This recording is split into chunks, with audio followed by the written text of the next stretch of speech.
So Andy, we played on this record. We ended up doing a couple of shows with this band. It's called Stewart. And so Andy, a couple people heard of that.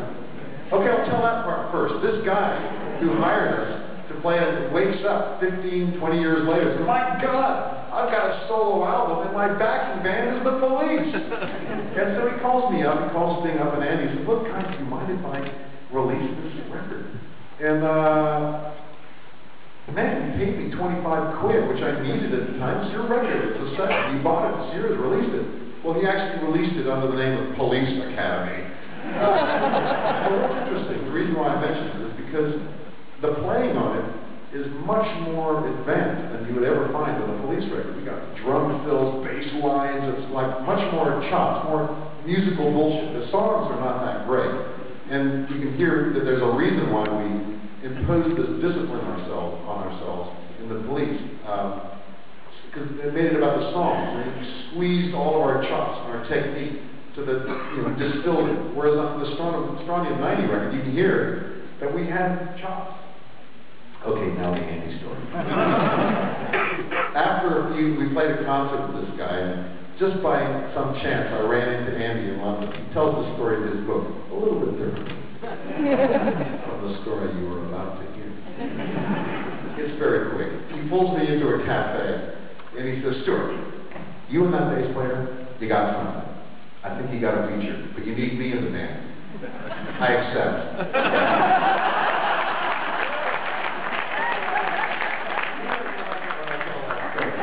But what he doesn't say in his book, which you've got to get, by the way, the book is the perfect companion to this movie. This movie is the fun side, the laughs, because that's what I got. These shots that you saw in this movie, that's what I had. I didn't have any of those stern drama. I didn't have any of the fisticuffs, the fights, the tears.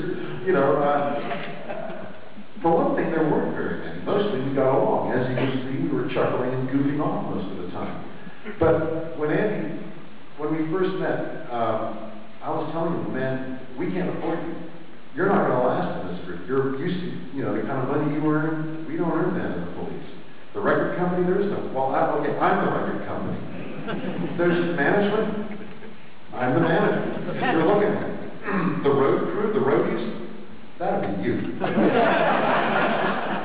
But he wouldn't take that for an answer. Besides, what Sting was telling me, he's in the band, he's in the band, he's in the band. Real music, real music. I don't care, I just thought he would join the band and leave a week later. And so I resisted because I just didn't think we could afford it. But Andy insisted and Sting insisted over my better judgment. He joined the group and he told me that his first mission was to nuke the other guitarists, which took him about 2 weeks. And it was, as I said in the film, Andy's harmonic sophistication which woke up Sting's dormant songwriting. When I first met Sting, I saw him as a bass player. He was up at the stand up in Newcastle, and I invited him down to London. I told him that I had a group. I was lying. But we did have a cool name, The Police. Had a kind of a ring to it. And,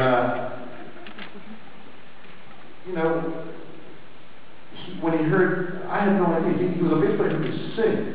That was really cool, because that means that either the guitarist or the bass player needs to sing, because I ain't doing it, and I'm not having some other guy make us a four-piece. It has to be 3 guys. That was a critical design plan. And he could sing a bit. That was cool. I didn't realize how well he could sing. It was his bass playing that turned me on first.